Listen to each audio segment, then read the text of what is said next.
Bom dia, meus amados irmãos, graças e paz a todos. Deixa eu aproximar aqui o microfone pra gente tirar essa máscara, né? Tá ótimo, cachorro, tá ótimo. Tirar essa máscara aqui. Tô sentindo falta de alunos, né? Mas faz parte. Meus irmãos, a gente tem trabalhado uns assuntos bem polêmicos, né? E esse de hoje não é tão polêmico, mas é um assunto bem delicado e muito interessante, principalmente para essa turminha que já está aí no ensino médio, né? Já está caminhando aí para os primeiros passos, quem sabe já uma faculdade. Mas já vem convivendo com isso desde o jardim da infância, né? Quem aqui não viu no jardim da infância, lá nos livros didáticos, os dinossauros, toda aquela coisa lá da teoria, né? Teoria da evolução. E disse no meio acadêmico, tem uma piada que diz que o sonho da teoria é virar tese, né? Trocando em miúdos, né? O sonho da teoria é ser verdade. E nós podemos, né? Temos que entender que, como cristãos, não dissociamos a ciência da palavra de Deus. Nós não estamos desassociadas. E o texto de hoje, ele nos leva a esse entendimento da criação, né? Esse entendimento não de uma evolução aleatória, né, conforme propõe Darwin, né, mas de uma inteligência que desenhou tudo isso que a gente vê, o nosso corpo, se você pudesse ampliar as suas células e ver que ali existe praticamente uma cidade, né? Você procurar, você vai encontrar na internet imagens, né, mostrando ali as células humanas, a complexidade, né, o tamanho daquilo ali, o que aquilo ali faz, né? Meus amados irmãos, existe um Criador. A nossa lição nos leva ao Salmo 19, 1 a 6. Eu convido você a me acompanhar nessa leitura. Salmo 19, 1 a 6, né, que é assim uma proclamação maravilhosa. O salmista diz assim: os céus proclamam a glória de Deus, e o firmamento anuncia as obras de suas mãos. Um dia discursa a outro dia, e uma noite revela o conhecimento da outra noite. Não há linguagem nem há palavras, e deles não se ouve nenhum som. No entanto, por toda a terra se faz ouvir a sua voz, e as suas palavras até os confins do mundo. Aí pôs uma tenda para o sol, o qual, como noivo que sai dos seus aposentos, se regozija como herói a percorrer o seu caminho. Principia numa extremidade dos céus, e até a outra vai o seu percurso, e nada foge ao seu calor. O outro texto que nós temos, né, é o texto de Hebreus, no capítulo 11. E esse texto, nós vamos passar por ele logo após a oração. Então, eu lhe convido a curvar a sua cabeça e buscar o Senhor mais uma vez nesse momento. Bendito Deus e Pai de nosso Senhor, nosso Redentor Jesus Cristo. Senhor, a Tua palavra nos diz que os céus proclamam a Tua glória. A Tua palavra nos dá entendimento claro de que o Senhor criou todas as coisas. Nós queremos te pedir, Pai, em nome de Jesus, que nessa manhã, na qual nós estamos aqui reunidos para louvar, exaltar, cultuar o Teu santo nome, que o Senhor nos traga entendimento a respeito da tua palavra, nos dando, Senhor, não apenas uma fé lógica, mas uma fé esperançosa, de que essa criação que passou pela tua mão e caiu pela desobediência dos homens, ela será restaurada também para a glória do teu nome. Obrigado, Senhor, por esse momento, pelos irmãos aqui presentes. Obrigado, meu Deus, pela oportunidade de estar aqui cultuando o teu nome e aprender da tua palavra, Deus. Usa-me com o teu Espírito, Senhor, para falar com sabedoria, meu Deus, ao coração dos meus irmãos. Fala ao coração, Senhor, de cada um de nós nesta manhã. Em nome de Jesus. Amém. O texto de Hebreus 11, 1 a 3 diz assim: havendo Deus outrora falado muitas vezes, de muitas maneiras, 11, tá? Eu abri aqui, foi no 11, 1 a 3. Ora, a fé é a certeza das coisas que se esperam, a convicção de fatos que não se veem, pois pela fé os antigos obtiveram um bom testemunho, pela fé entendemos que o universo foi formado pela palavra de Deus, de maneira que o visível veio a existir das coisas que não aparecem. Queria ligar aqui com meus irmãos o verso 1 ao verso 3, antes de entrarmos na nossa introdução. A fé é a certeza de coisas que se esperam e a convicção de fatos que não se veem, tanto no passado quanto no futuro. Normalmente, quando a gente lê esse texto, a gente olha para frente, né? O que vai acontecer, né? Talvez até um pouco influenciado pela teologia, né? Seja é que a gente pode chamar assim, da prosperidade, né? Olha, eu tenho fé de que vai acontecer, sempre olhando para frente, mas existe uma coisa, muita coisa lá atrás que você precisa também aceitar pela fé. E o verso 3, ele dá uma dessas coisas, que é o quê? Entendemos que o universo, não foi a Terra, o universo, foi o universo formado pela palavra de Deus, do ex nihilo, para a tristeza de uns e a alegria de outros, do nada. Do nada.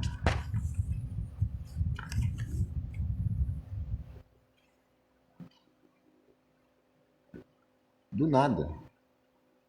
A palavra do Senhor, ela diz, haja luz e houve luz. Já trazendo aqui uma pequena pincelada, isso também acontece conosco quando nós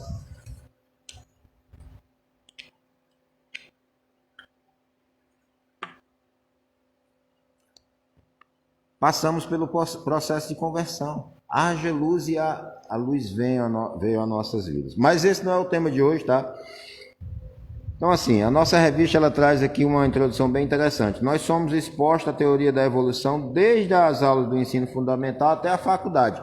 Mas não é só isso. Isso se estende em todas as áreas culturais. Todas as áreas culturais, a teoria da evolução, ela permeia a nossa vida. O homem neandertal, aquela coisa toda, e os dinossauros, e tudo aquilo ali. E a evolução das espécies, que prevalece o mais forte. Tudo isso, ele vai entrando na nossa mente. Qual é o problema dessa teoria? Muitos. Mas, em particular, ela visa fazer o que o ateísmo também faz. É tirar Deus do seu trono da criação. É eliminar Deus do seu processo criatório. E isso, há mais de 150 anos, vem sendo difundido. Os educadores, né, que estão nos comandos, né, eles tratam isso como tese. Mas nem a comunidade científica está satisfeita com a teoria da evolução.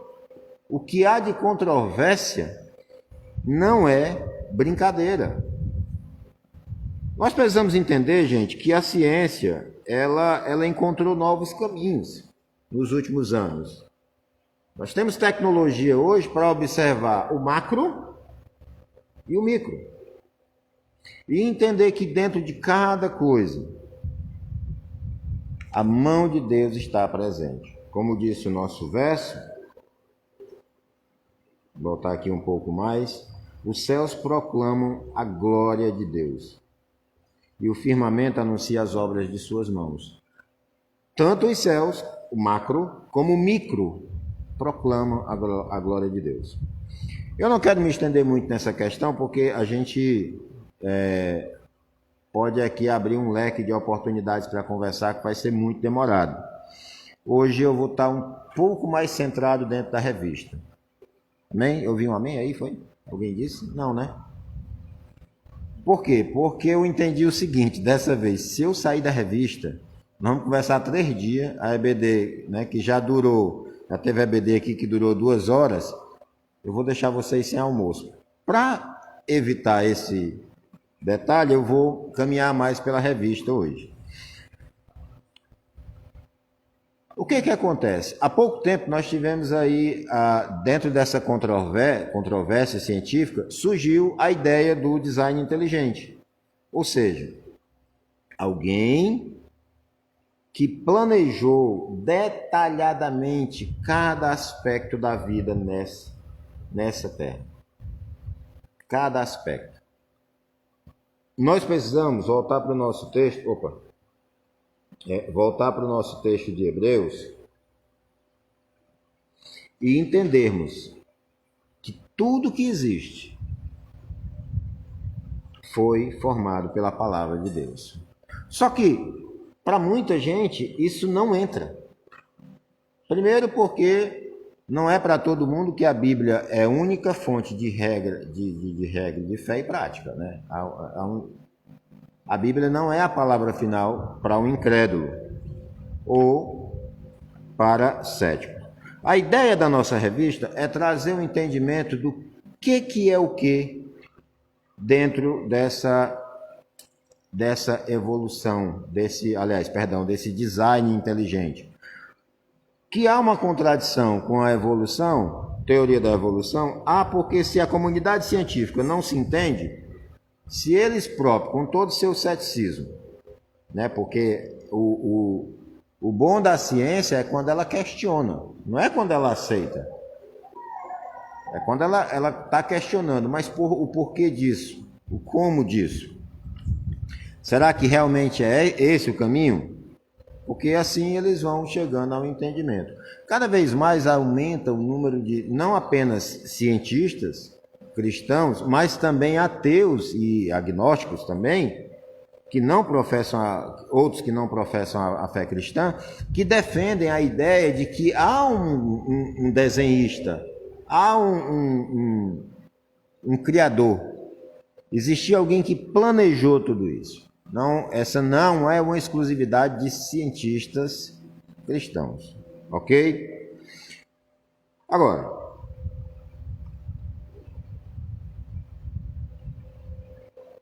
a evolução aleatória contestada, aqui na página 26, lá no finalzinho do primeiro ponto.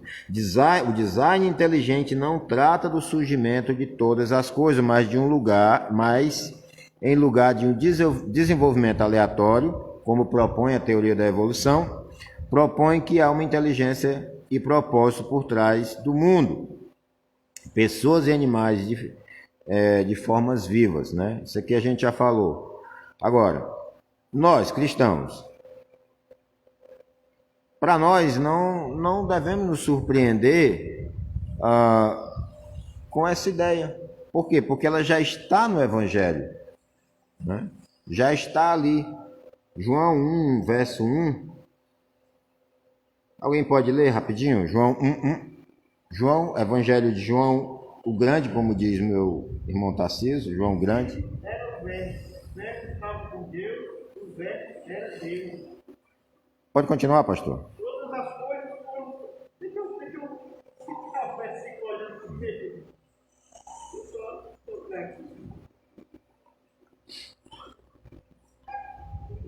No princípio era o verbo, e o verbo estava com Deus, o verbo era Deus. Ele estava no princípio com Deus. Todas as coisas foram feitas por intermédio dele, e sem ele nada foi feito. Pronto. João 1, mas a gente estendeu aqui um pouquinho até o 2. O verbo, o logos, a palavra, né? Essa fonte de inteligência, de racionalidade, de entendimento, ela criou todas as coisas. Nós sabemos que o Deus Supremo, conforme o relato de Gênesis, lá no seu capítulo 1, criou todas as coisas, criou segundo a sua espécie, né? Nós sabemos que ele fez tudo isso. Nós recebemos isso pela fé. Esse entendimento de que há um Criador. E que esse Criador não só criou todas as coisas, mas também nos criou. E não só criou, como criou tudo bom. E viu Deus que era bom, até chegar no homem que era muito bom.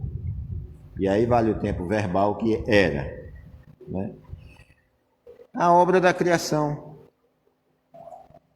Agora, a gente precisa ter cuidado com a ideia do design inteligente. A revista diz assim, não devemos nos entusiasmar muito com o design inteligente como se ele proclamasse a verdade das Escrituras, mas devemos ver com gratidão que Deus está movendo cientistas, mesmo aqueles que ignoram, a constatar a maravilha da criação e discernindo a inteligência suprema de Deus, ainda que não o identifique como tal no estudo das coisas criadas. Entenda, nem todo mundo que defende o design inteligente vai dizer que existe um Deus que criou todas as coisas. Ele não vai ter a visão cristã, ele não vai ter a visão da fé, da visão da religião, ele vai ter a visão de que há alguém por trás disso. Mas quem é esse alguém? Pode ser qualquer um. Pode ser qualquer um. Qualquer um deus da mitologia grega, qualquer coisa, menos o Deus soberano, Pai, Criador de todas as coisas. Então a gente precisa, em primeiro ponto, dentro desse conceito, entender, dentro do design inteligente, saber que o que revela a vontade, a palavra e o cuidado de Deus em toda a sua plenitude, não são esses escritores, mas a palavra de Deus. É por ela que nós pautamos a nossa vida, é por ela que nós caminhamos. Design inteligente se contrapõe ao evolucionismo. Isso é ótimo, é bom. Também não é um ramo desse, como é que se diz, dessa evolução. Ele é separado da evolução, ele se contrapõe, ele não se identifica. Agora, a tentativa de trazer a pessoa de Deus a uma síntese com uma visão naturalista do desenvolvimento da vida da espécie não é o design inteligente, mas chama-se evolucionismo teísta. Aqui mora o perigo. Bom, nós sabemos, falamos aqui do design inteligente, mas dentro disso nós temos uma ideia bem antiga, desde 1881, né, aliás, né, do padre jesuíta Pierre Teilhard, né, ele defendia uma visão mística da religião enquanto aceitava todas as hipóteses formuladas pelo mundo científico a favor da evolução. Ou seja, ele não conseguia deixar de, digamos assim, crer em Deus, mas ele também não rejeitava a teoria da evolução. E aí deu-se o evolucionismo teísta, que é um perigo. E aí como eu fujo dessa ideia? Porque eu preciso fugir dela porque ela não é bíblica, tá? A revista aqui nos dá as dicas. A gente está tão acostumado a ouvir sobre a evolução que a gente acaba tentando adaptar ela à nossa fé. Ou seja, nós olhamos para a evolução com um processo de, não mais de filtro das escrituras, mas de uma tentativa de adaptar aquela teoria de Darwin. Darwin era tão parecido com Karl Marx, não acha não, pastor? Não era o mesmo não, né? Só voltando aqui às duas últimas lições. Então, muitos cristãos aceitaram aquilo e começaram a tentar colocar Deus dentro daquela realidade, como se aquilo ali fosse verdade absoluta, sendo que não é. Não é, e a comunidade científica não concorda totalmente com Darwin. A gente não vai aqui entrar no parâmetro dos detalhes, tá? Eu quero no final aqui deixar duas dicas maravilhosas para vocês ouvirem. Já posso até dar o nome, se quiser anotar. Marcos Eberlin e Adalto Lourenço. Pronto. E aí vocês vão ver os livros dele lá nos respectivos sites, né? Que é quem vai trazer muito mais detalhes sobre isso aí. Nós vamos passar aqui pelo aspecto religioso dessas duas ideias. Nós não vamos entrar na questão totalmente científica, ok? Então, Deus, entenda, Deus apenas... Vamos devagar. Evolucionismo teísta, preste atenção no que eles creem. Se eu começar a falar de uma vez, vocês vão achar que isso aqui é verdade. Não é, está aqui na revista. Lembra que eu disse que eu ia me prender a revista hoje? Agora você vai entender por quê. Primeiro, o que eles creem? Deus apenas criou inicialmente, mas o método de desenvolvimento que utilizou foi o da evolução. Ou seja, não, Deus criou, mas ele criou e aí as pessoas foram evoluindo, as coisas, a natureza... Gente, tem coisas na natureza que não se explica a evolução. Por exemplo, você acha uma pena de pavão bonita? Linda, né? Se eu disser para você que aquela pena é branca, você acredita? Pois é, mas é. O que torna aquela pena colorida é a refração da luz. Eu também me senti enganado a vida toda. Imagina a fêmea do pavão, né? Porque ele abre aquilo ali para, né, fazer o charme, né? Para chegar junto, e aí imagina que ela descobre, ixi, essa cor quer dizer que é branco? É um prisma. Segue o barco, vamos para frente. Evolucionista, teísta, sem perceber.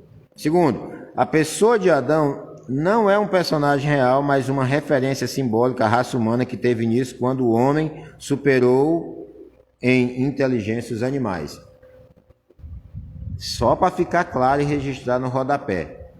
Eu não creio nisso. E cristãos genuínos, eles fogem dessa ideia. Porque, meu irmão, se você tirar Adão do papel dele, você tira Jesus também do papel dele. E aí, filho, vai tudo por terra. Vocês estão me entendendo? Sim. Sim? Ótimo. Ainda falando sobre o que eles creem, os evolucionistas teístas. Os relatos bíblicos da criação não são história, mas apenas um poema místico, portanto não podem ser fonte de informação real que ocorreu, possuindo apenas valor devocional. Ou seja, ficção ou mitologia. E, meu irmão, as pessoas entram naquela discussão, mas os 7 dias da criação, são 7 dias literal? São, como é que eu posso dizer? São eras, né? Será que foi 7 dias mesmo? Meu irmão, o texto diz 7 dias. Até que o texto mude para era, eu vou acreditar que é 7 dias. Acabou aí. Literal, Marinho? Sim, literal. Primeiro, segundo, terceiro, quarto, quinto, até o 7º. No descanso. 7 dias. Você sente vai descansar de era em era, né? Ele não quer. Quer aceitar a criação como de era, mas quer descansar uma vez por semana? Descansa de era em era para ver se dá certo, né, mestre?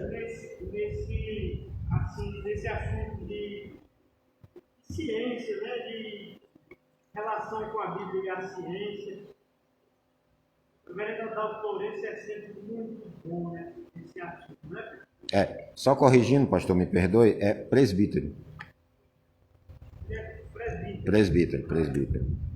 Não é puxando a sardinha pro meu lado, né?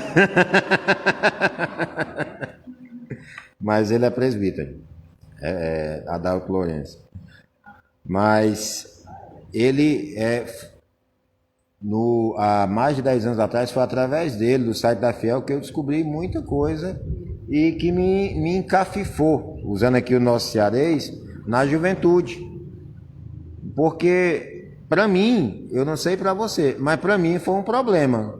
Porque mesmo estudando em colégio de padre, eu convivi com a ideia não da criação, mas de um evolucionismo. E a gente recebia, né, no colégio uma Bíblia, que ainda existe na minha biblioteca, uma Vulgata Latina, né? Sonho do meu amigo Reverendo Gleide, né? De uma doação, mas não orou o suficiente. Recebi, e está lá, o relato da criação. Mas lá na sala de aula você tinha um relato de uma teoria que não virou tese. De uma teoria, de uma ideia. E isso para mim causou um problema. E eu não fiquei em cima do muro. Eu caí mesmo no chão. Para que lado? Eu não faço ideia. Eu sei que disso aí partiu para uma certa descrença na palavra de Deus e um certo filtro também na leitura da palavra. O que eu vou ler? Aquilo que me agrada. Ou aquilo que confronta o que eu creio. Porque, entenda, a questão da evolução é uma questão de fé. Aliás, há quem diga, dentro do conceito acadêmico cristão, e para crer na evolução é preciso mais fé do que para realmente para você crer no relato da criação. Agora, isso eu estou falando no meu caso. E quantos outros casos não tem por aí de jovens, crianças que são expostas a essa teoria? Que quando o paizinho ou a mãezinha for lá ensinar no culto doméstico de Deus, ela vai ser confrontado, o pai e a mãe vai ser confrontado pelo que o professor diz. Eu não sei hoje, eu vim de uma época que professor era autoridade máxima na sala de aula. Tem quantas pessoas aqui? Tem uma, né? 3. Não é isso? A irmã Maria também é professora? Você não manda mais em nada. Em sala de aula, ou eu estou mentindo? Você não manda mais em nada. Eu tive professor que eu temia mais que a minha mãe. Olha que minha mãe era minha mãe, viu? Só quem conviveu de perto sabe como é que foi, né? Era assim. Mas isso era no século passado. Hoje o aluno manda no professor. Quando ele falar, mas ainda assim ele tem autoridade sobre a fala dele. Talvez ele não tenha autoridade para disciplinar um aluno, mas ele tem autoridade naquilo que ele está falando. Na cabeça do aluno, o professor falou. Você vai fazer uma prova no Enem, você diz assim, eu respondo pelo que o senhor quer, o Enem quer a resposta? Ou eu respondo por aquilo que é a realidade, a minha verdade? A filosofia não existe mais verdade absoluta, segundo dizem, mas para mim essa verdade está aqui na palavra de Deus. Então, meus irmãos, esse relato ele vai sendo passado para as crianças, vai sendo passado para os jovens.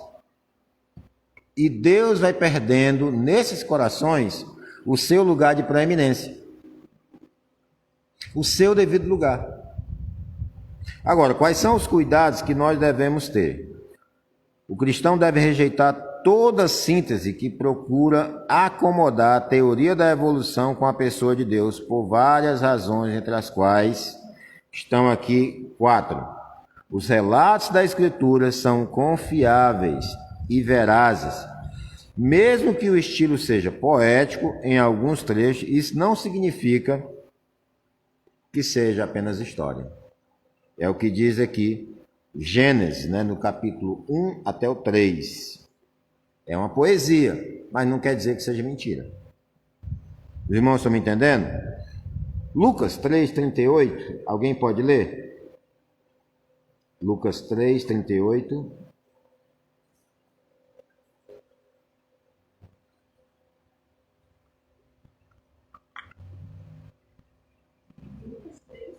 Cainã, É isso mesmo. Enos, filho de Sete, e Sete, filho de Adão, filho de Deus. Entendeu aí? Por isso que era 3:38. Está relatado. É um personagem histórico. Está lá em Gênesis, mas também está aqui em Lucas. Como também nós vamos aqui passar por passagens que Paulo, né, vai... Não foi uma lenda, o resto da geração humana toda não existe. Nós não estamos nem aqui. Não existe. Só um holograma.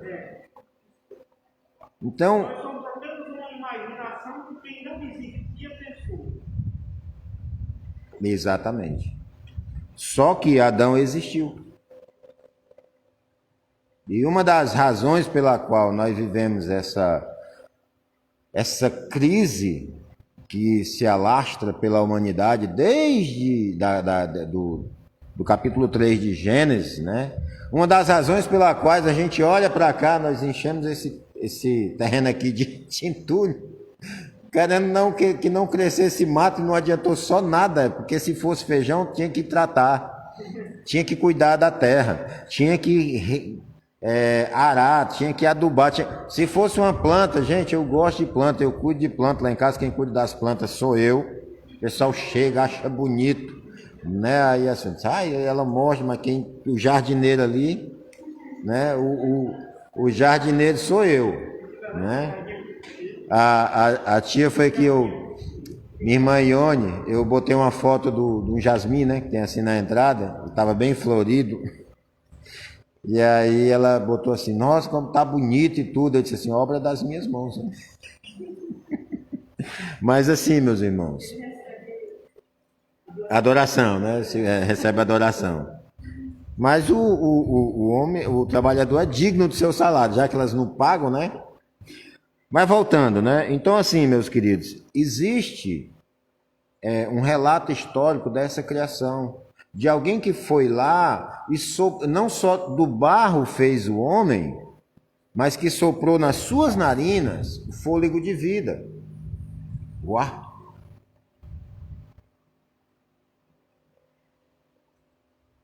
Entenda, Paulo, Judas, eles falam disso. Falam desse mesmo detalhe aqui da genealogia. O próprio livro de Mateus, ele vai... Mateus é a genealogia de Jesus. Né? Então, a gente tem... Olha como é interessante. A gente tem uma ideia... Não vou pedir para vocês levantarem a mão, que vai ficar vergonhoso. Mas quem aqui não já sentiu o desejo de pular a genealogia, né? Por alguma razão, aquela genealogia está ali. Né? Genealogia está ali. Aí a gente vence essa tentação e lê o primeiro capítulo. Pronto, aí está resolvido o problema. Mas entenda.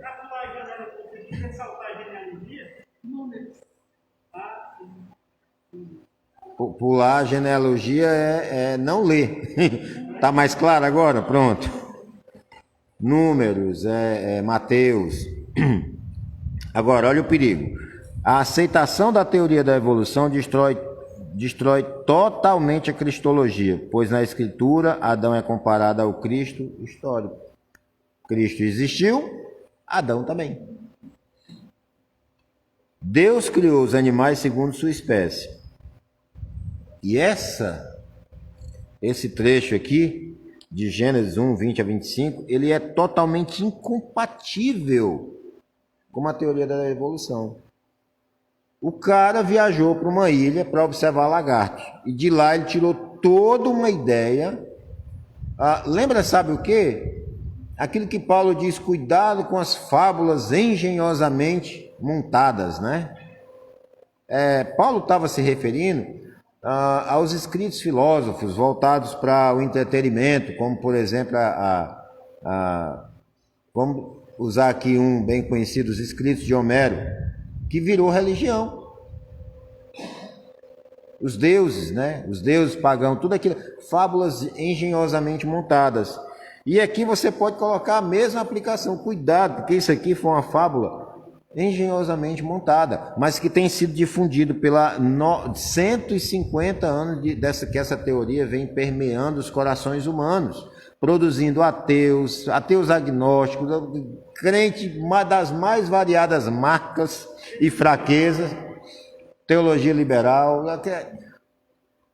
tudo ligado aqui um ao outro.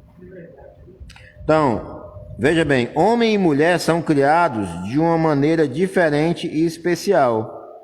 Gênesis, está lá 1, 26 a 31. E aí isso nos leva um pouco para a nossa lição, eu não sei se é anterior, deixa eu dar uma olhada aqui.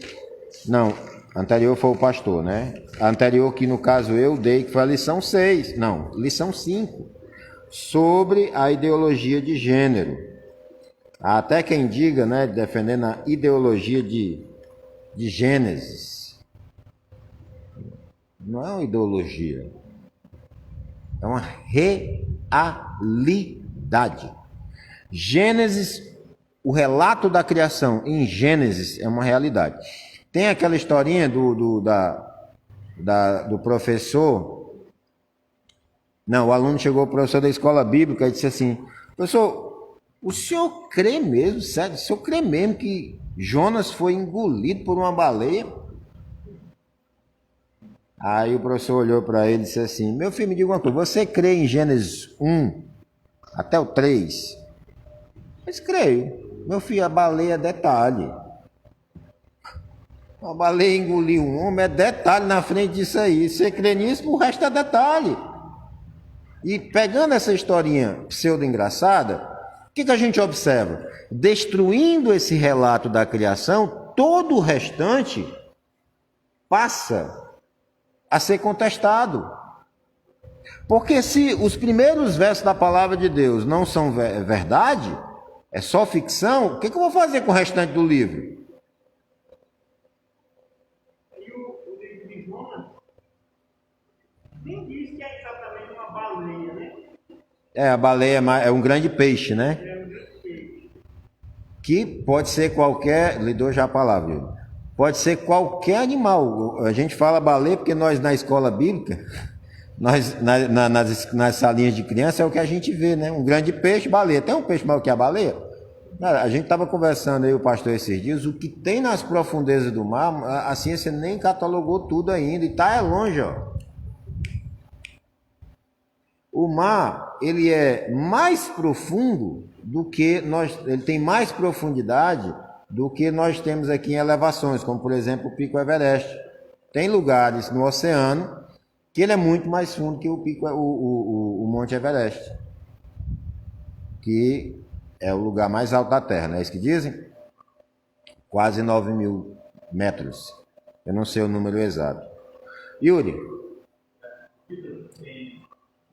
se você puder tirar a máscara só para falar, irmão, porque assim fica melhor. Faz um comentário interessante, mais ou menos nesse sentido, a respeito de a gente acreditar em Gênesis 1, 2, 3. Você falou que Jonas ser engolido por um peixe é detalhe. Ele fala que o cristão que admite, em verdade, não admite o caso, em verdade, Gênesis 1, 2, 3, também não tem por que acreditar no final. Porque o final de tudo, né, a criação da Nova Jerusalém, o julgamento final, tudo tão. Se a ideia da criação parece absurda, o final vai ser tão mais absurdo quanto. Eu não vou.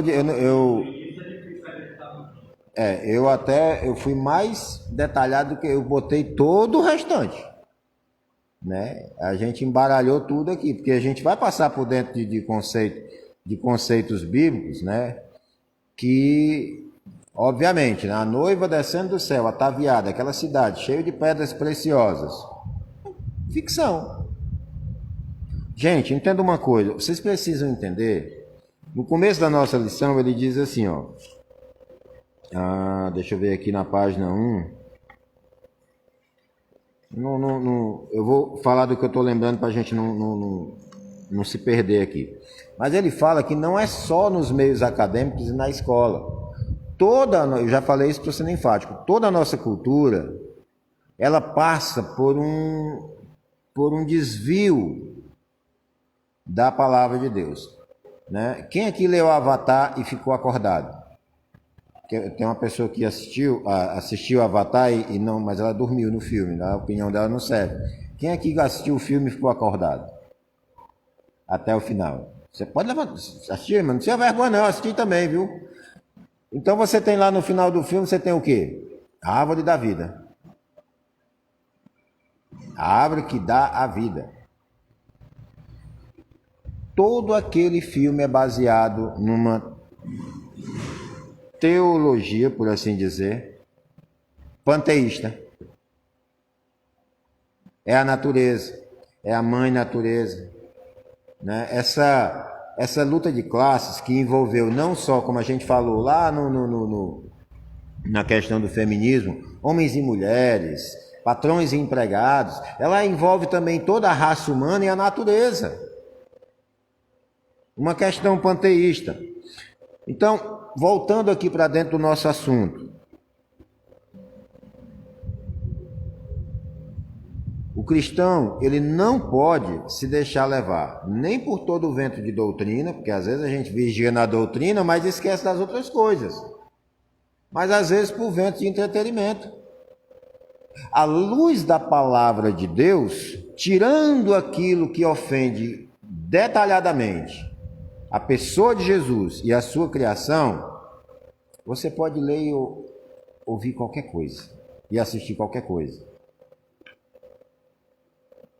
É óbvio que, partindo para o campo do entretenimento, você tem que se questionar se, já que Deus está em todo lugar, já que Deus está aqui comigo, esse momento de comunhão que eu estou aqui assistindo, será que esse filme, isso glorifica a Deus? Saindo totalmente do assunto, mas já voltando. Por que eu estou falando isso? Porque eu disse que à luz da palavra de Deus, você pode assistir, você pode ler, mas a sua lente é a palavra de Deus. O problema é que muitas vezes as pessoas fazem daquilo que elas estão vendo a sua lente.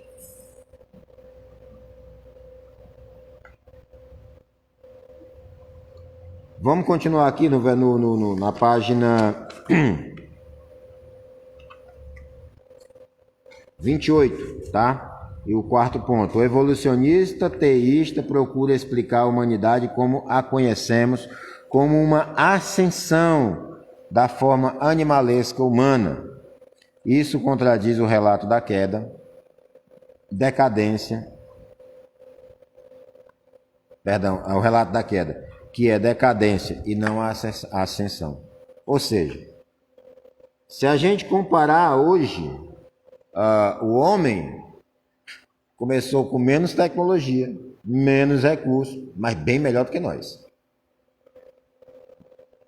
Nós estamos num processo de queda livre, exceto aqueles que já se agarraram à cruz de Cristo.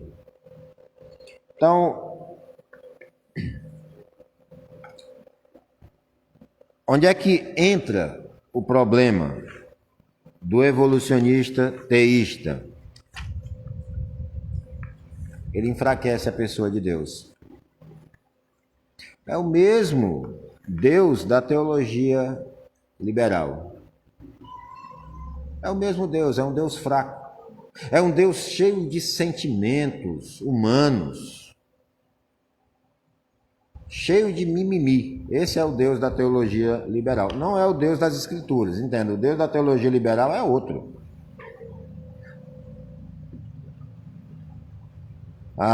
Essa mesma teologia, com as suas ramificações, ela tem tentado fazer, por exemplo, de Jesus um socialista.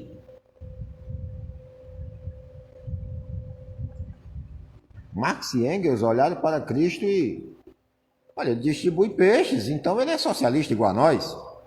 Ele quer a divisão, né? O enfraquecimento do Deus Criador de todas as coisas.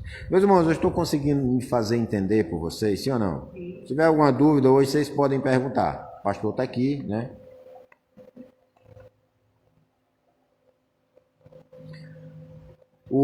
A comunidade científica, né, que são cristãos professos, eles têm aí as conclusões do design inteligente são designados como criacionistas.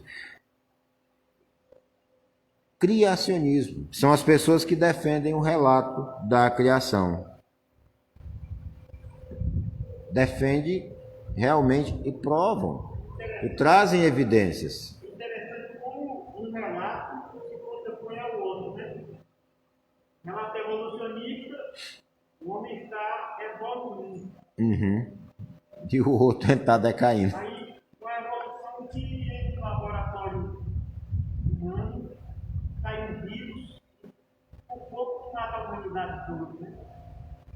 O homem evoluindo, manipulando os recursos da natureza, cria uma bomba atômica capaz de destruir cidades inteiras e gerar aí Caos completo. habitada por um terreno de anos.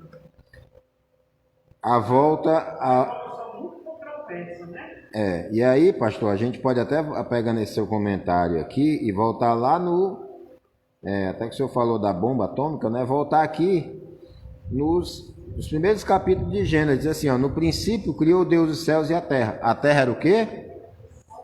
Sem forma e vazia. Havia o quê?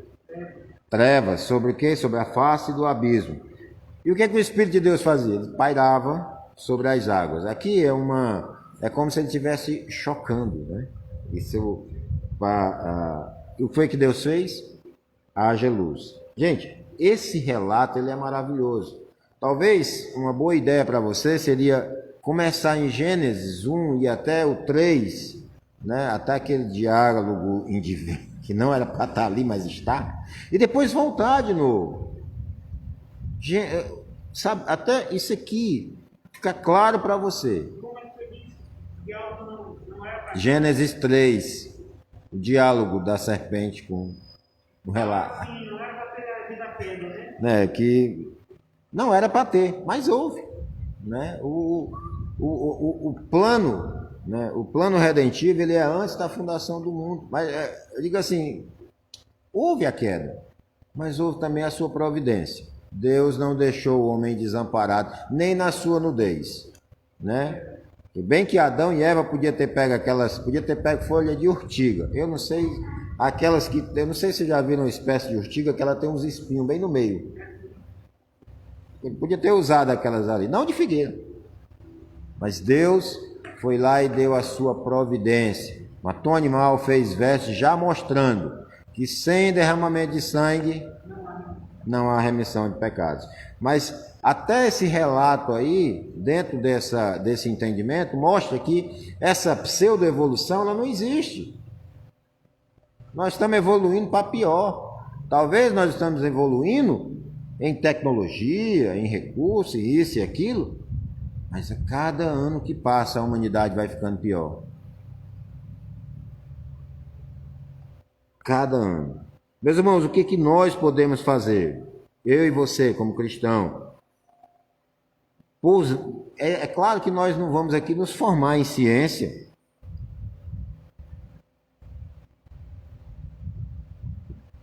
Nós temos nossas outras ocupações e tudo, mas nós precisamos ter cuidado com as filosofias ateístas que vêm formando a mente dos nossos filhos.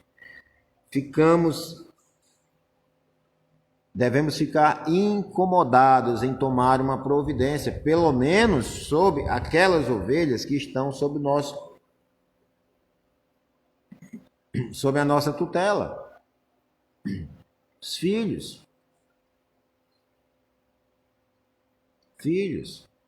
Fala a verdade, meu irmão. Com todo respeito as duas irmãs e o irmão Francisco, que são professores, né? E não generalizando a fala, mas não dá para confiar nesse povo, lamentavelmente. Não são todos, isso é uma realidade. Mas na sua grande maioria, os nossos professores, eles têm uma mente não só esquerdista, mas ateísta. A grande missão da igreja, possuir escolas, possuir centros verdade, para oferecer a verdade. A oferecer a verdade. Nós estamos confiando cegamente nesse povo.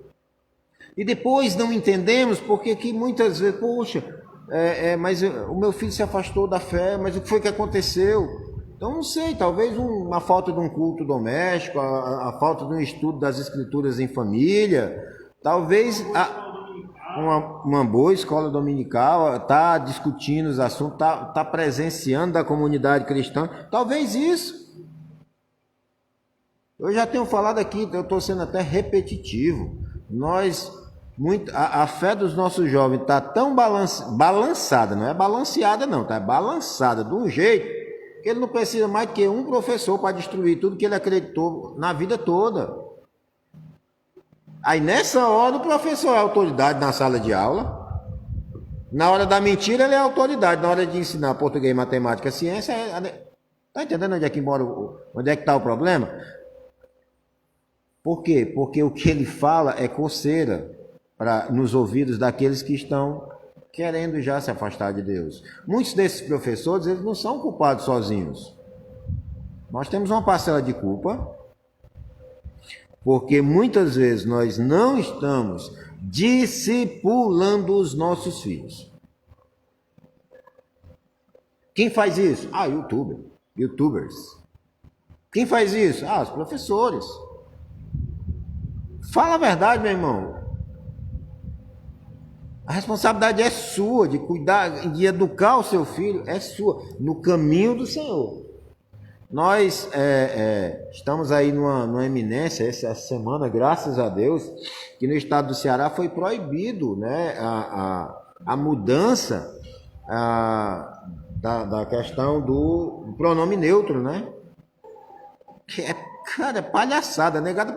Até o português,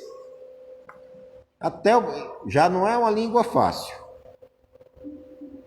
Estava escutando um reverendo americano no seminário esses dias, ele dizendo: vocês já nascem sabendo latim. Você nasce no Brasil, você já fala latim. É mais fácil para nós aprender latim do que os americanos. Mas assim, para nós que de teologia, né, irmã?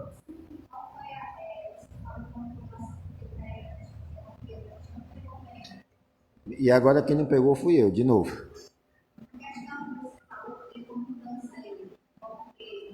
Não, eu estou dizendo que essa turma da ideologia de gênero, até com o português eles estão intimando, entendeu? E tentaram colocar nas nossas escolas, essa briga foi agora, né? Essa discussão foi agora, nessa semana, na Assembleia Legislativa do Estado do Ceará.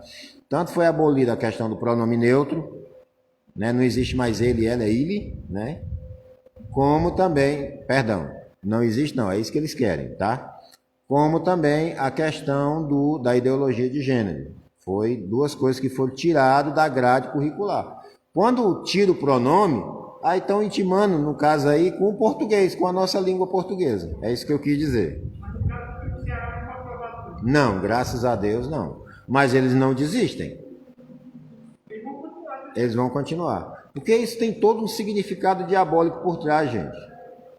Tudo isso visa destruir a fé cristã. Pois é, no futebol foi engraçado, né? Alguém precisava explicar para o juiz que a seleção só convoca 23 jogadores. Por isso, uma das principais razões de não ter o número 24 é porque só tem 23 jogadores. O pessoal está dizendo que não tem que explicar porque, na verdade, o tempo não é 24 horas, né? Foi, a gente questionar o relógio. Zero. O relógio, o digital, né? Ele não dá 24 horas. Ele só, quando chega no 23:59, zero. Mas assim, gente, além do que eu falei... Pois não, Adolfo.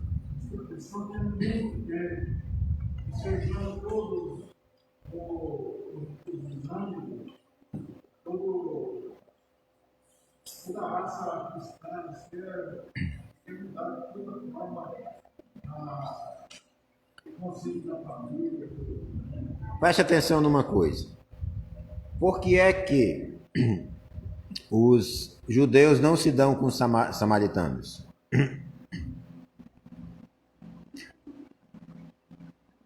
Eles eram uma raça miscigenada, misturada.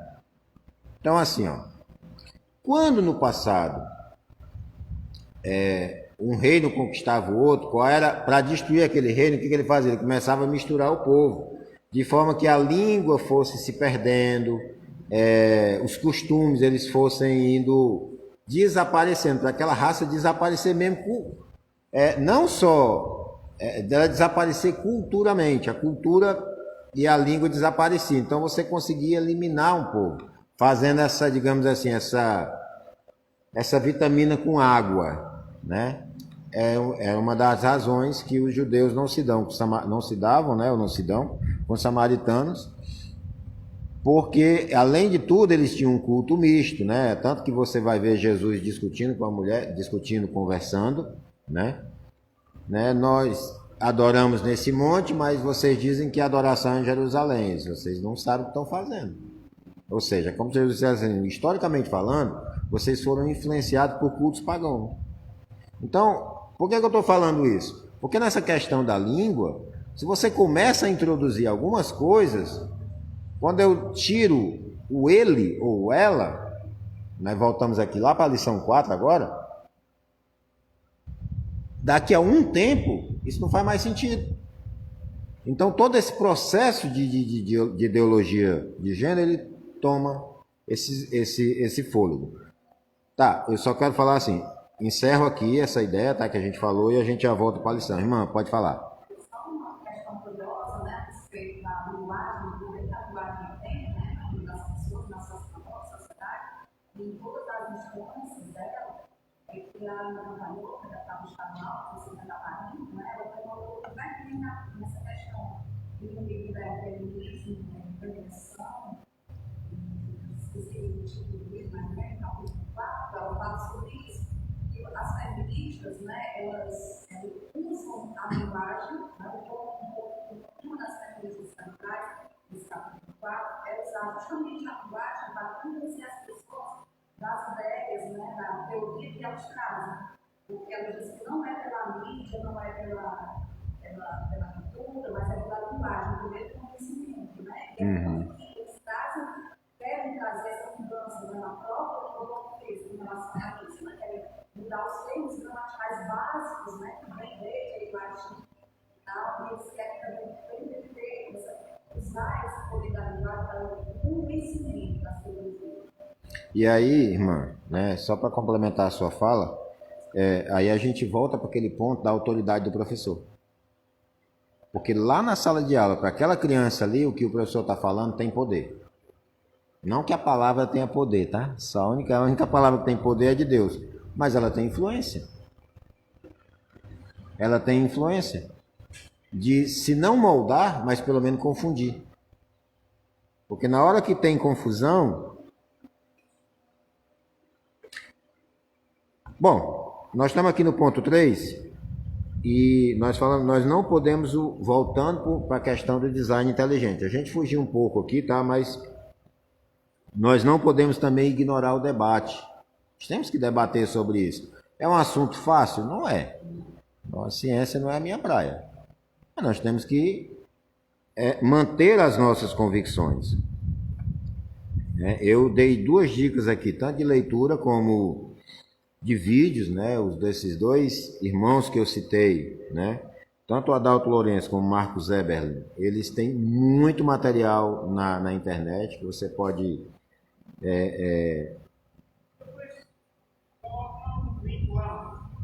nos comentários, né, vou colocar. Então eles podem trazer muito mais coisas técnicas do que eu, mas só reforçando o que eu já falei também, dos cuidados que nós devemos ter, e eu falei que nós não podemos confiar nos professores.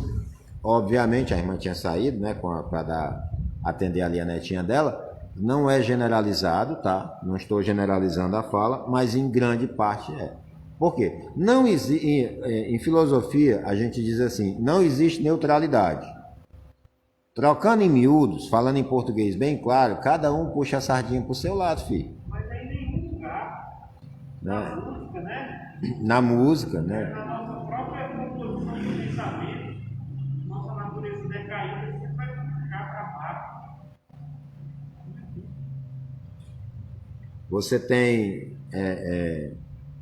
Você tem aí que ter o cuidado de que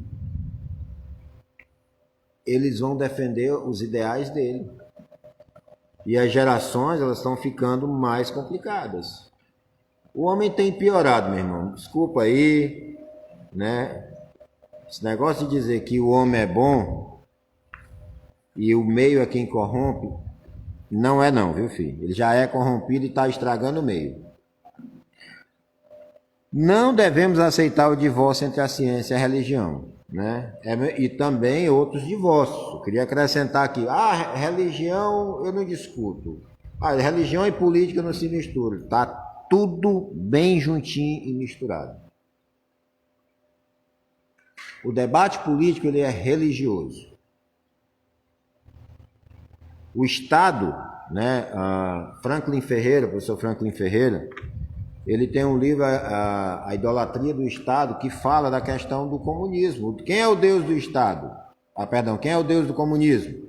É o Estado, é o Big Brother, é o grande irmão, é o cara que vigia tudo.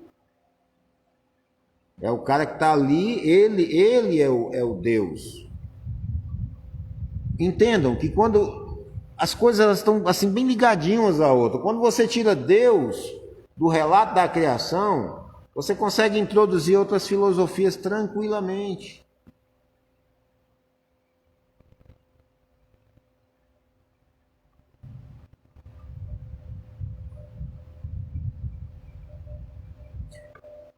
Podemos apoiar, e aí está o ponto que o pastor falou, podemos apoiar escolas cristãs e materiais didáticos cristãos que ministrem as diversas áreas de conhecimento a partir de uma cosmovisão cristã. Cosmovisão, vocês sabem, é a visão de mundo, né? Como nós vemos o mundo. Essa cosmovisão cristã, ela praticamente não existe nas escolas hoje. Pouco tempo aqui em Sobral, foi divulgada uma escola cristã. E aí nós vivemos um dilema, porque um dos nossos netos mais velho ia para lá e era uma escola cristã adventista. Aí, meu irmão, aí a gente fica meio que assim, não sabe se tampa o buraco do barco ou deixa ele afundar, porque para onde você vai, não existe a neutralidade. A neutralidade. Se por um lado prega-se uns valores, por outro, você está ali colocando uma questão doutrinária à parte. Nós vivemos uma situação também com a Débora, que a gente teve que ir no colégio, né, para pedir que ela não fosse rebaixada a nota por conta de que um dia no mês, ou na semana, né, no mês tinha lá uma adoração a uma determinada imagem. Nós não concordamos que isso devesse fazer parte da grade curricular. Mas não é religião? Pois é. Mas também a gente não aceitaria se fosse o budismo. Nós entendemos, meu irmão, que em grande parte, talvez nós nunca consigamos, apesar ter aí um grande número de escolas cristãs bem conceituadas, realmente centradas na palavra de Deus. A gente pode ter isso em casa, na escola bíblica. Quem sabe no futuro, daqui a 50 anos, se Cristo não voltar nesse período, nós consigamos, que eu duvido muito, fazer uma geração de homens e mulheres, em sua grande maioria, que tudo que fazem para a glória de Deus. E aí você teria professores, cientistas, e aí vai. Mas nós não estávamos preocupados com isso há 30 anos atrás. Nós deixamos passar batido. Tranquilo. Nós, quando eu falo, porque eu só tenho aí uns quase 15 anos de crente, né? Eu falo nós como comunidade cristã.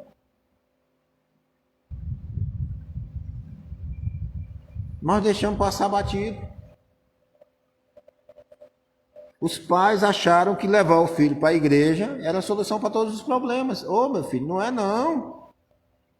Você tem que educar o indivíduo aí em casa dá trabalho, porque em casa eles mostram quem são. Na igreja finge que é uma beleza. Faço minhas palavras do reverendo Jader Borges, que tem muito material bom para adolescente, pré-adolescente, que ele diz, filho de crente, cretino é. Né? É uma frase de efeito para chamar a nossa atenção que, quando nós pressupomos a salvação e a piedade dos nossos filhos, nós falhamos em discipulá-los. O excesso de autoconfiança. Porque meu filho toca na igreja, porque meu filho faz isso, ele lê a Bíblia, ele...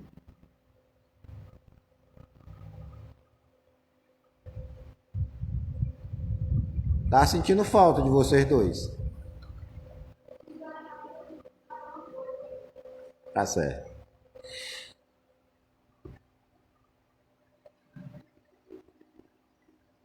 A gente falha no discipulado, que é nosso. E aí, irmã, quando eu e você não temos mais autoridade com os nossos filhos, o professor tá chega lá, bem bonitinho no coração dele. E ele escuta tudo, ele aceita, como é que pode? Às vezes não é o professor, às vezes é um colega de classe, às vezes é um amigo da rua, é um amigo do futebol.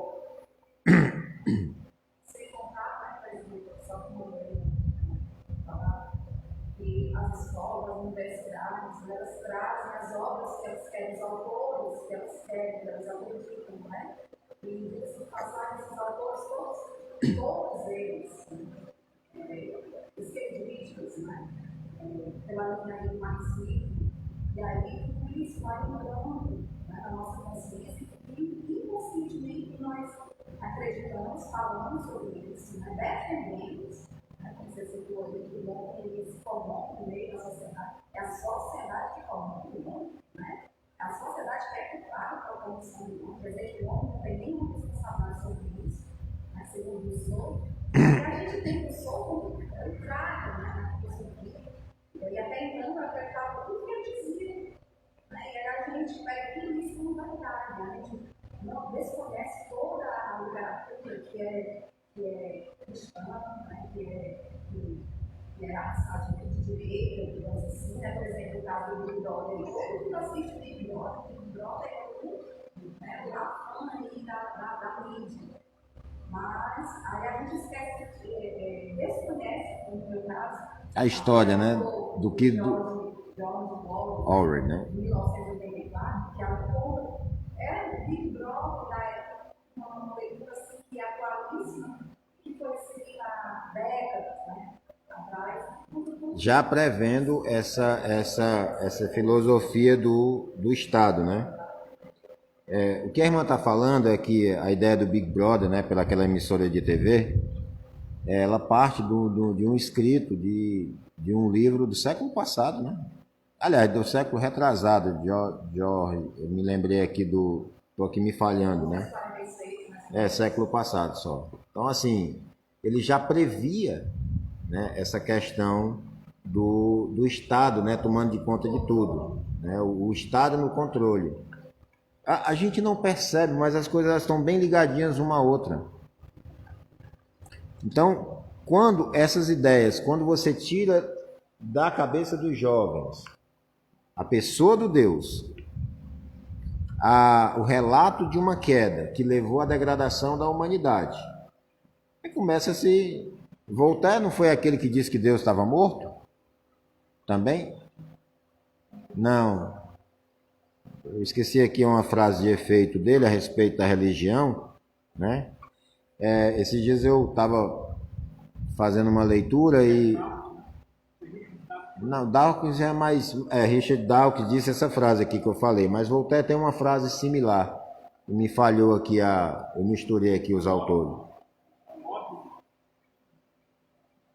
Não estou bem lembrado. Né? Aí é Marx. Religião é o ópio do povo, Karl Marx. que, olha que interessante, Karl Marx era filho de judeus e começou na vida cristã. O estrago que uma má teologia faz numa pessoa. Porque, gente, se a teologia é boa, o cara pode até não se converter. Porque não é a teologia que converte, é o Espírito Santo. Mas ela molda caráter de uma forma diferenciada. Então, meus irmãos, nós não podemos, não só nesse assunto do evolucionismo e do... Nós fugimos aqui um pouco do assunto, né? Do criacionismo, nós não podemos dissociar isso, nós não podemos ignorar que há materiais hoje que nos ajudam. Antigamente, olha que interessante, os puritanos, a turma do passado, eles não tinham os recursos que a gente tinha hoje. Imagina combater Darwin, né, sem nenhuma da informação que existe hoje. Mas essas pessoas, eles eram firmes nas suas convicções. Eu pergunto para você, será que as suas convicções a respeito de Deus, da sua obra redentora, da sua obra criadora e redentora, não estão abaladas?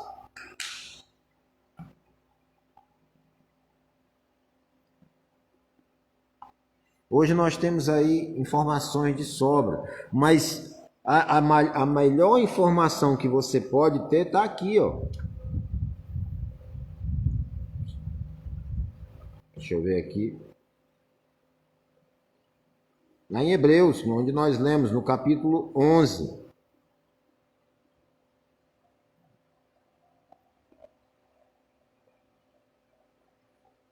Verso 3. Pela fé, meu irmão. Poxa, Marinho, mas pela fé não explica a ciência. Mas pela fé, abre o seu coração para que a informação da ciência ela chegue limpa. Ela chegue moderada pela palavra de Deus, pela luz da Escritura. É bom nós lembrarmos que nem sempre os defensores do design inteligente acreditam em Deus, tá? Isso é um ponto negativo? Não. Isso é um ponto, na minha opinião, positivo. Porque eles podem não reconhecer a Deus da mesma maneira que o salmista reconhece. Que Moisés escreveu e reconheceu, mas eles reconhecem que há um Criador. Há um Criador. Romanos, no capítulo 1, versos, deixa eu ver aqui, 16.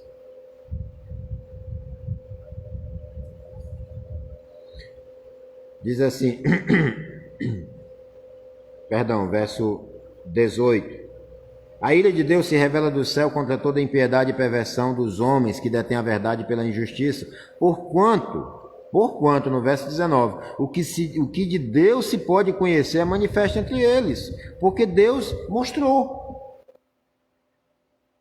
Como? Porque os atributos invisíveis de Deus, assim como o seu eterno poder, como também a sua própria divindade, claramente se reconhece desde o princípio do mundo, sendo percebido por meio das coisas que foram criadas. Agora, quando esses homens, eles não reconhecem isso, o que o Paulo vai dizer? Tais homens são, por isso, indesculpáveis, ou melhor dizendo, condenáveis, ou condenados. Não há desculpa. Um índio lá no meio da selva lá, que nunca teve contato com ninguém, ele adora uma árvore, ele adora o sol, ele sabe dentro dele que existe um Criador. Ele não conhece. Mas mesmo esse índio morrendo, que adorou a árvore e o sol, ele vai prestar conta, como idólatra. Porque Deus colocou no coração do homem esse entendimento de que há. Agora, muitas vezes, movido por uma dureza de coração, há um Criador, há um Deus, há um ser governante. Não é um Deus relojoeiro que criou o mundo, deu corda nele, e aí o mundo agora segue a seu bel prazer. Não, é um Deus que é soberano sobre tudo e sobre todos. Esse é o Deus que governa essa terra, que nada foge ao seu controle, mesmo essa pandemia. Por alguma razão, mesmo que isso parta da maldade humana, como desconfiamos, não podemos provar, Deus ainda está no controle. Porquanto todas as coisas cooperam para o bem daqueles que amam a Deus. Então, essa ideia, ela está lá. Mas quando essa ideia ela é rejeitada, até o final do verso, até o final do capítulo 1, ela traz consequências enormes. E lá no verso 28 diz assim: por haverem desprezado o conhecimento de Deus, o próprio Deus os entregou a uma disposição mental reprovável para praticarem coisas inconvenientes. E aí ele vai continuar. O que eu quero dizer com isso, meu irmão? A pessoa pode rejeitar a palavra de Deus de maneira até romântica a princípio, mas a depravação ela vai tomando de conta dessa pessoa. Ela vai piorando a cada... Se tratando de um estudioso, a lente que molda a cosmovisão dessa pessoa, destituída, seja ela um cientista quem for, destituída da palavra de Deus, ela é diabólica.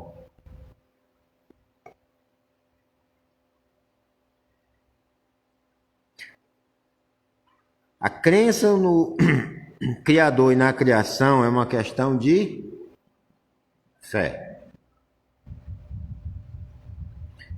É isso que diz o verso 3 de Hebreus 11. Como já falamos no início, do nada, do ex nihilo. Agora, por que essas coisas acontecem?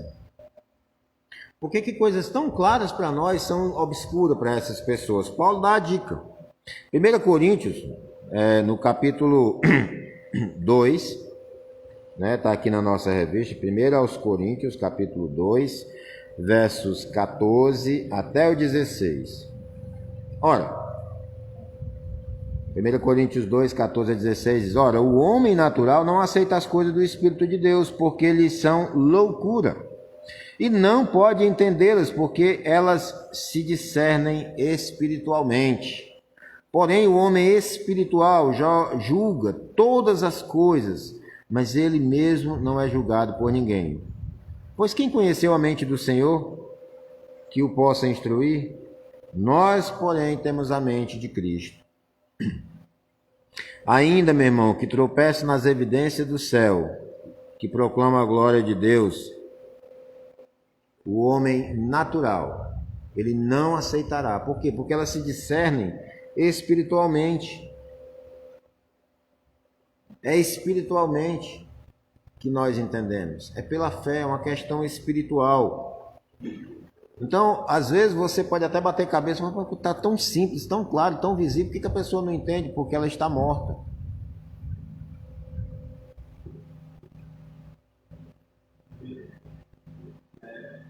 Uma reflexão interessante a esse respeito.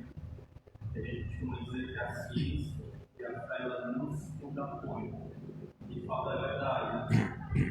Paulo ele vai dizer que Deus ele está tão presente nas coisas criadas, que é quase como se a gente tivesse tocado nele. Então é evidente que Deus está ali presente, sustentando aquelas questões.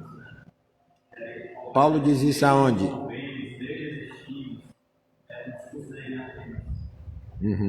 Aí, só que também a palavra de Deus vai dizer que é impossível a gente chegar a Deus sem que o próprio Deus nos conceda isso, né? Na Jesus que guiem a mim se o Pai não trouxer. Então, a ciência, ela tenta buscar o caminho da verdade, que vai levar a Deus por ser a verdade, mas é impossível que eles cheguem até ele por esse caminho, senão através da fé. Haverá sim estudar a verdade, mas eles não vão conseguir no final chegar até Deus com a verdade. É somente pela fé que você chegará a Deus. O conhecimento, como meio de salvação ou de entendimento, ele nem sempre vai ser um bom caminho. A palavra do Senhor diz também, Paulo que diz, ó profundidade da riqueza, tanto da sabedoria como do conhecimento de Deus. Né? O problema da ciência, enquanto rótulo daquele sistema religioso, é que todo ser humano tem uma natureza pecadora, degenerada, inclinada para o mal, indisposta para o bem. para esse ser assim decaído, é mais fácil negar a existência de um ser que é soberano sobre tudo. Porque então eu tenho uma licença para fazer a minha própria vontade.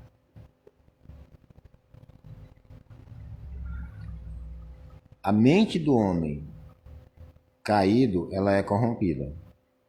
Quando muita gente rejeita a doutrina da depravação total, a doutrina da depravação total, ela não coloca o homem, todo homem, como um Hitler. Apesar de que, se não for a graça de Deus, você vai se comparar, e eu, qualquer um, a Hitler, tranquilamente. Nós só não somos iguais a ele pela graça de Deus. Tanto nós, como outros que nem creem nele. Por quê? Porque Deus refreia. Então, essa mente corrompida pelo pecado, ela não vai trazer à luz coisas que são espirituais. Aí nós podemos aplicar, né, pastor, a mesma questão da neutralidade. Assim como em campos como o entretenimento, a música, a escola, a filosofia, a ciência, não existe uma neutralidade, a mente corrompida, ela também vai puxar a sardinha para a corrupção daquilo que está no coração dessa mente. Meus irmãos,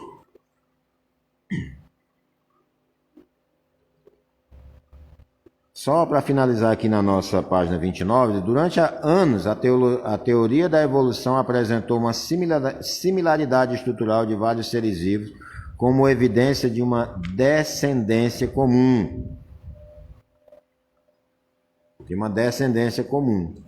Mas interessante que ela não associa essa descendência a um ser criado. Ela associa a uma ameba, a um macaco, né? Acontece, meu irmão, que essa não é a única resposta e nem a tal similaridade poderia substanciar essa conclusão, especialmente mediante a ausência gritante de formas intermediárias de vida entre uma espécie e outra. E aí, meu irmão, você tem muita coisa que você poderia analisar. Muito mesmo. A quantidade de pássaros que existe, a variedade de espécies que muda de região para região. A ameba e outros sejam também criados. Sejam também criados. Eu vou deixar os links, né, fixados lá nos comentários do vídeo. Deem uma olhada, né? Obviamente não vai consumir tudo de uma vez só, né? Mas tem muito material bom que você pode enriquecer o seu conhecimento. Mas tudo vai pesar pela fé. Para nós que já estamos na fé há algum tempo, falar disso talvez seja relevante. Mas para quem está em sala de aula ainda, Joás e Joalha, por exemplo, é extremamente importante. Porque haverá uma batalha por notas. Se você vai responder o que você crê, ou se é aquilo que vai lhe dar a nota.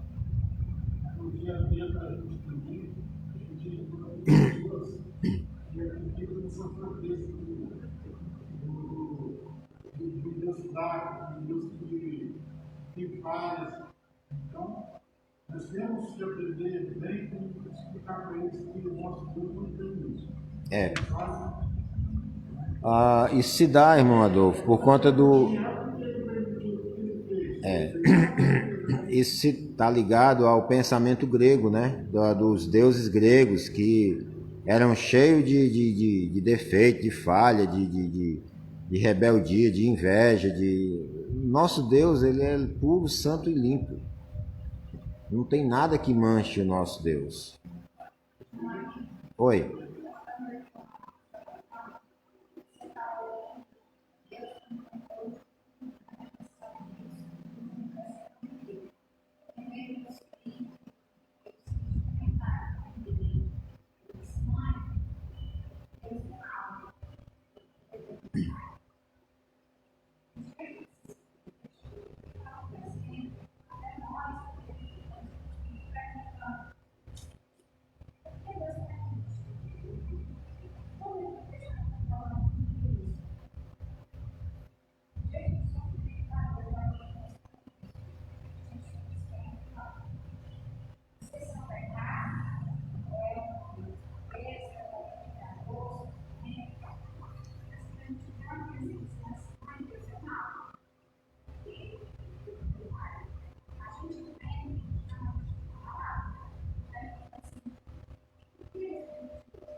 Irmã, quando você vê uma criança, por exemplo, vou repetir aqui porque não sei se captou sua voz, né? Uma criança dizendo, mãe, Deus é mau, a gente carrega uma visão romântica dos nossos filhos.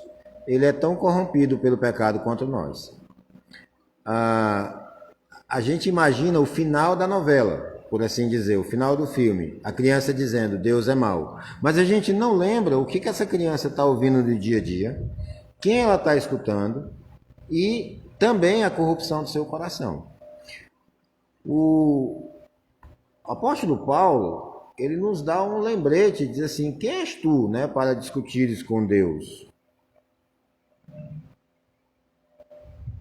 Deus tem, por exemplo, Deus pode criar, falando aqui no conceito de salvação, né? Deus cria uns para perdição e outros para maldição, Deus criou e não. Na minha concepção de Gênesis 3, discordando de Berkhoff, né? Eu creio que estava todo mundo indo para o inferno e Deus salvou uma grande multidão para ocupar aquelas grandes moradas. A criação foi criada, né? Mas ela caiu. E toda a descendência de Adão caiu, inclusive os nossos filhos. Gente, ela não está aqui, né? Como é o nome dela? A Isis. Linda. A Isis, a Neiris. Não, a Neiris é a mãe, a filhinha. Pecadora. Pecadora. É uma Evinha. A gente ama, cuida, né? Faz tudo, mas é uma Evinha. Não é culpa dela, já veio na mente, já veio. Agora, claro, cabe a irmã, né? Ir colocando o quê? A mente de Cristo na mente dessa criança. É uma frase que entristece, irmã, mas não pode chegar no nosso coração. Deus governa essa terra. Deus está no controle quando, num acidente de carro, morre um pastor, um irmão. Deus continua controlando. Deus, nesse último ano, ele recolheu muito dos seus servos. Para nós, que tínhamos amizade, talvez fico triste, mas eles estão na glória. Esse é o pensamento da teologia liberal. E aí a gente volta lá da teologia da libertação, que é uma tentativa de colar o marxismo, né, pastor, com a teologia. Deu esse negócio aí de teologia liberal. Mas porque se Deus é bom, como é que as coisas ruins acontecem? Porque o ser humano caiu, é mau. A questão que você levanta é uma questão muito dramática, porque na verdade as pessoas sentem dor mesmo no mundo, né? E coisa mais ou menos assim, quando a gente está sentindo dores emocionais, nós não somos tão precisos de nossa colocação, nossa racionalidade, né? E o que acontece é que muitas vezes, muita coisa dita na dor não é verdade justa ou verídico ou correto. Às vezes é fácil a gente culpar Deus pelas mazelas que a raça humana sofre. Mas Deus foi aquele que disse que não comer o conhecimento do bem e do mal. É muito fácil a gente atribuir a culpa de nossas dores a Deus. Mas foi Deus que deu o Filho dele para restaurar o nosso estado decaído e nos levar à vida eterna. A dor não é significado por que nosso dor considerou. Dor essa que ele não permitiu que Abraão sofresse, né? E muitas vezes, o ser humano alguém.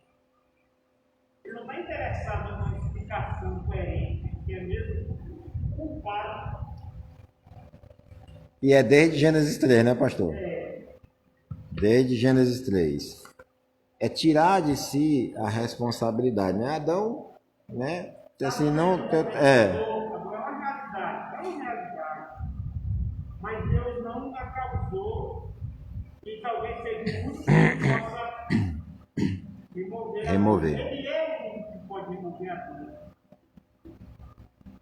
Meus irmãos, Ele vai remover quem insulta, né? Quanto mais conflitamos com Deus dentro da dor, nós nos afastamos do remédio real e eterno da dor.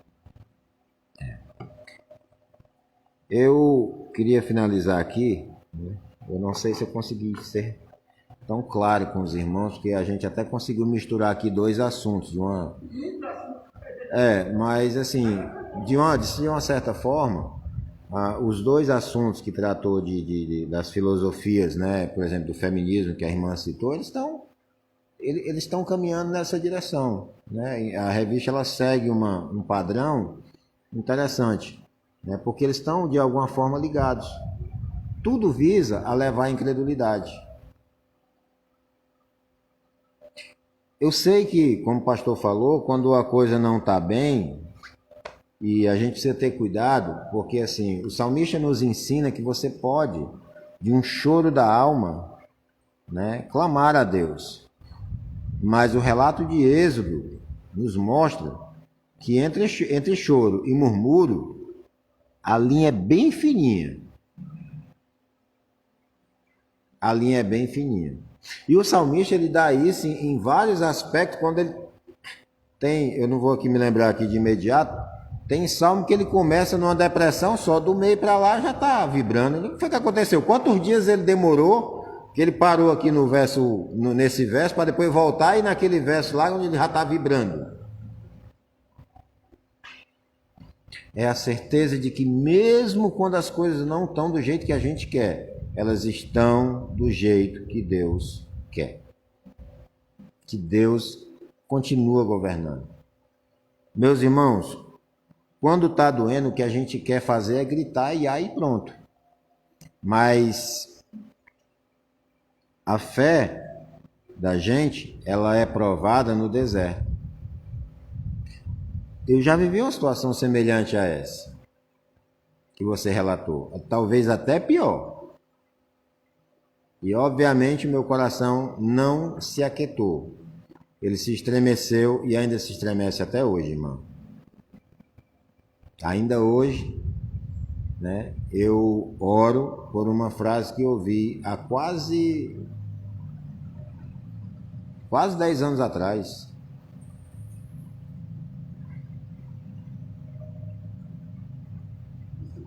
E por isso, só finalizando, irmão, e por isso eu oro. Mas vocês aí, vocês têm um discípulo, alguém que pode ser um discípulo. É uma criança dizendo para um adulto: eu preciso entender o que é que eu faço com a minha vida que aparentemente está sendo destruída. O caminho da salvação, meus irmãos, ainda é Jesus Cristo. Quem salva vidas é Jesus. O humanismo tomou de conta das nossas vidas, dos nossos pensamentos. As pessoas estão gritando por aí: vacina salva. Não estou dizendo que você não deva tomar vacina, eu tomei.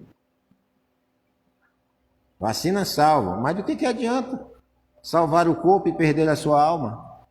O que adianta ganhar o mundo inteiro e perder a sua alma? A história da criação, ela está diretamente, como o Yuri falou, ligada à história da redenção. Porque os que de antemão conheceu, antes da criação, essa aliança, chamada economia trindade, é antes da criação. Deus não foi pego de surpresa e Jesus foi um plano B. Jesus não foi o plano B porque o homem pecou.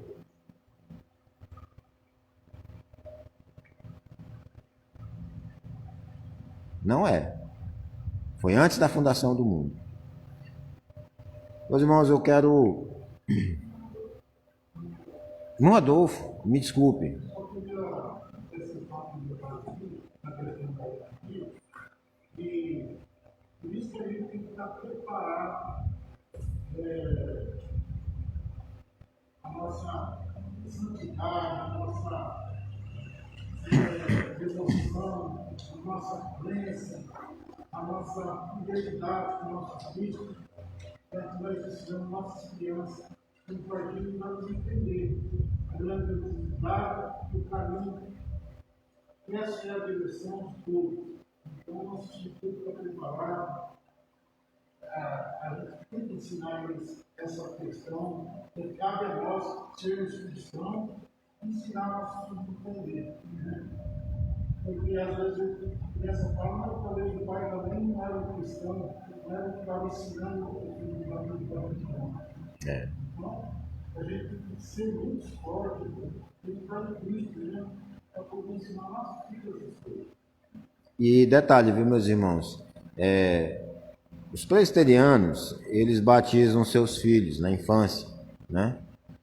Mas isso, diferente do batismo católico, não é a garantia de salvação. Isso é uma responsabilidade de que você vai fazer aquilo que está escrito lá, ensinar a criança o caminho que deve andar. Grande é o abacaxi na vida de vocês, mas com graça, alegria e amor você ensina. Não tentando fazer a obra do Espírito Santo na vida dos seus filhos, mas ensinando a palavra de Deus para essas crianças. Encerramos aqui. Eu queria pedir o pastor para dar um corte aqui. Não sei nem se eu já tinha cortado, pastor. Quem nos acompanhou, que Deus abençoe.